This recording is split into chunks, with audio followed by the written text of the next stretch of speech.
काही ठळक घडामोडी.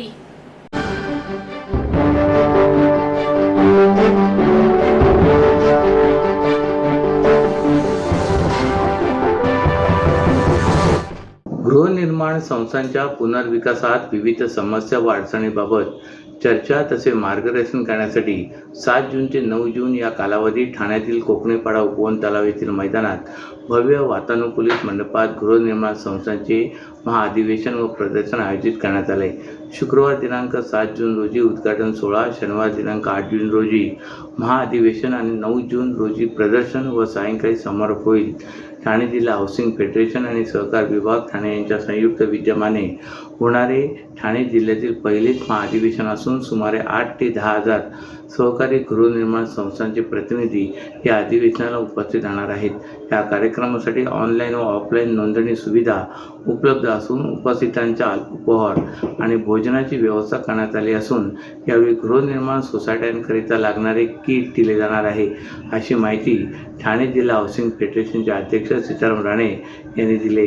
ठाण्याच्या उपवन येथे प्रथमच होत असलेल्या या भव्य अधिवेशनाला राज्याचे मुख्यमंत्री एकनाथ शिंदे, उपमुख्यमंत्री देवेंद्र फडणवीस, उपमुख्यमंत्री अजितदादा पवार, सहकार मंत्री दिलीप वळसे पाटील, गृहनिर्माण मंत्री अतुल सावे, गटनेते प्रवीण दरेकर, आमदार संजय केळकर, आमदार निरंजन डावखरे, सहकार आयुक्त आदीसह अनेक मान्यवर उपस्थित राहणार आहेत. या अधिवेशनात गृहनिर्माण संस्थांचा पुनर्विकास, त्याचबरोबर वेगवेगळ्या कारणांनी रखडलेले पुनर्विकास प्रकल्प, स्वयंपूर्ण विकासाच्या समस्या व स्वयंपूर्ण विकासासाठी अर्थसहाय्य, वारंवार खोट्या तक्रारी करणाऱ्यांविरुद्ध कारवाईची मागणी, गृहनिर्माण संस्थांच्या सहकार कायद्याबाबत सुधारणा तसे आवश्यक ते बदल याबरोबरच गृहनिर्माण संस्थांच्या वेगवेगळ्या समस्या तसे अडचणी आदी विषयांवर मार्गदर्शन करून त्या संदर्भात शासनाकडे पाठपुरावा देखील केला जाणार आहे, असेही राणे यांनी सांगितले.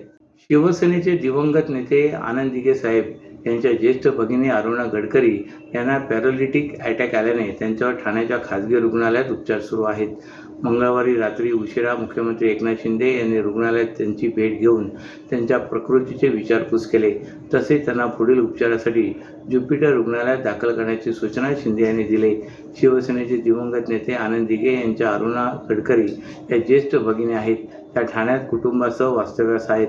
काही दिवसांपूर्वी त्यांना पॅरालिटिक अटॅक आला होता, त्यामुळे त्यांच्यावर नितीन कंपनी येथील एका खाजगी रुग्णालयात उपचार सुरू होते. अरुणा गडकरी यांची प्रकृती अस्वस्थ असल्याची माहिती मुख्यमंत्री एकनाथ शिंदे यांना मिळाल्यानंतर त्यांनी काल रात्री रुग्णालयात जाऊन त्यांची प्रकृतीबाबत माहिती डॉक्टरांकडून घेतली. अरुणा गडकरी यांना पॅरालिटिक अटॅक आलेला आहे, त्यामुळे त्यांच्या प्रकृतीविषयी माहिती घेण्यासाठी आलो होतो. डॉक्टरांसोबत चर्चा केल्यानंतर त्यांना पुढील उपचारासाठी ज्युपिटर या रुग्णालयात हलवण्याचा निर्णय घेण्यात आला आहे. अरुणा गडकरी यांची प्रकृती स्थिर आहे, असे मुख्यमंत्री एकनाथ शिंदे म्हणाले. ज्युपिटर रुग्णालयात अत्याधुनिक सुविधा उपलब्ध असल्याने तिचे उपचार करणे सोयीचे असल्याचेही त्यांनी सांगितले. इकडनं त्यांना शिफ्ट केलेलं आहे. नेमका सध्या प्रकृती कशी आहे आणि डॉक्टरांचं काय मत आहे? ते आनंद दिघे साहेबांच्या भगिनी अरुणा गडकरी यांना पॅरालिटिक अटॅक आला आहे आणि त्यांना मी पाहायला आलो आणि नंतर डॉक्टरांशी चर्चा केल्यानंतर ज्युपिटरमध्ये शिफ्ट करण्याचा निर्णय घेतला आहे आणि त्याप्रमाणे त्यांची प्रकृती स्टेबल आहे आणि जे पुढचे जे काही उपचार आहेत ते ज्युपिटरमध्ये करण्याचा निर्णय घेतला आहे. त्यामुळे मला वाटतं आता त्यांच्या प्रकृतीमध्ये चांगला हे होईल, इम्प्रूव्हमेंट होईल आणि जे ट्रीटमेंट करायची आहे ती ज्युपिटरमध्ये केलीच आहे. गेले तास दीड तास झाला या विषयावरती आपण डॉक्टरांची चर्चा केली.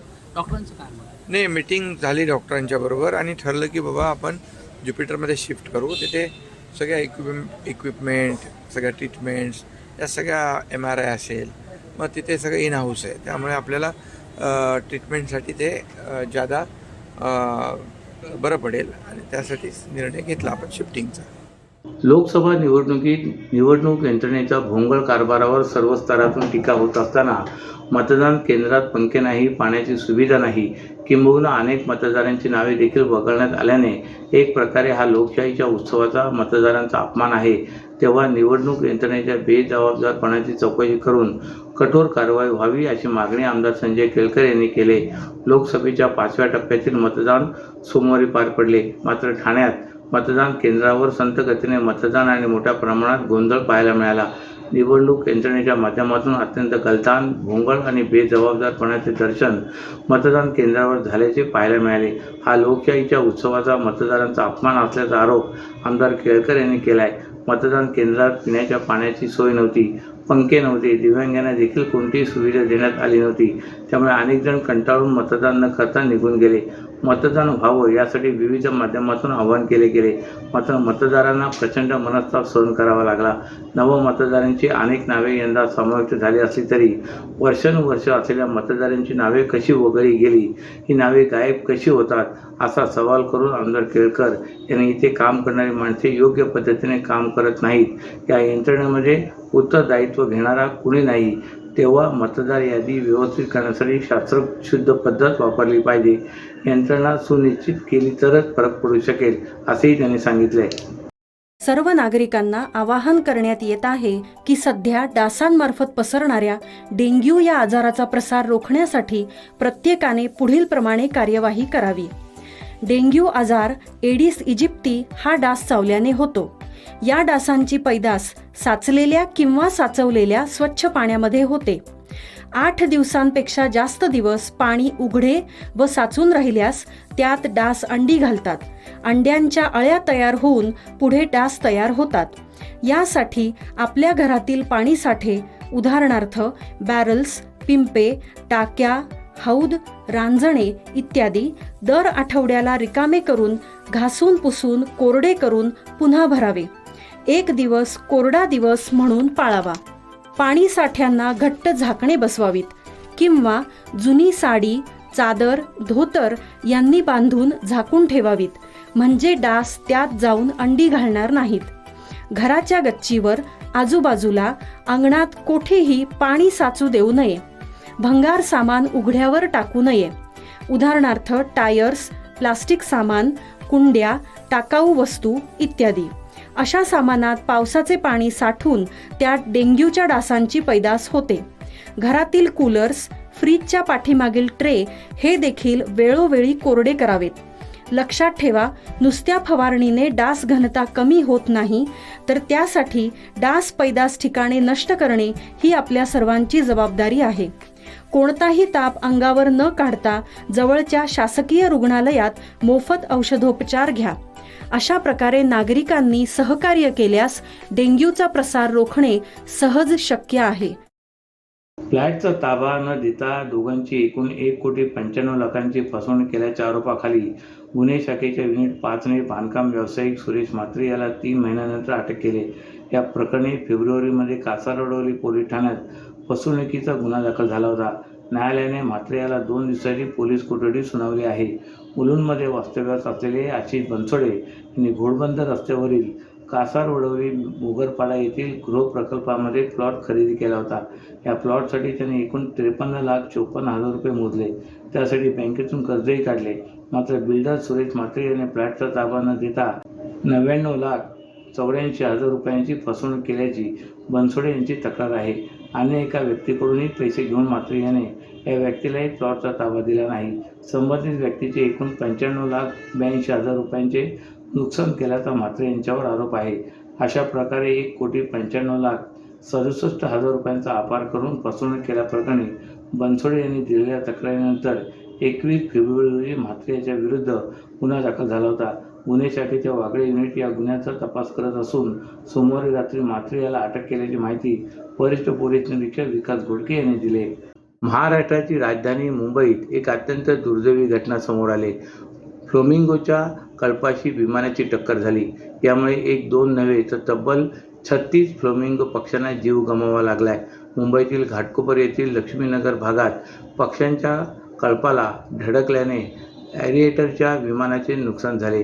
एकीकडे 36 पक्षी मरण पावले तर दुसरीकडे विमानाचे मोठे नुकसान झाले. त्यामुळे विमान तातडीने उतरवण्यात आले. विमानातील सर्व प्रवासी आणि केबिन सुरक्षित असल्याचे सांगण्यात आले.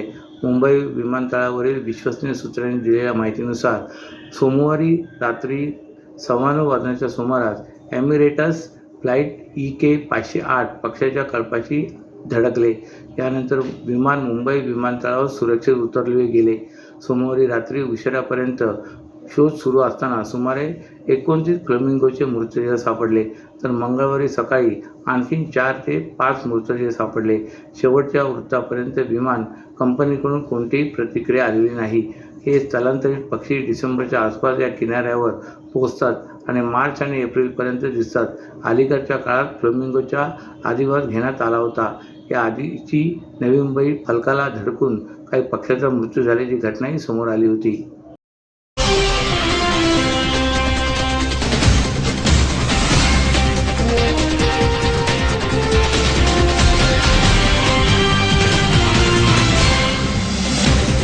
तर या होत्या आजच्या काही ठळक घडामोडी. तर पुन्हा भेटू याच वेळी याच ठिकाणी. ठाणे दर्पण या वृत्तवाहिनीचे प्रसारण YouTube वर पाहायला विसरू नका.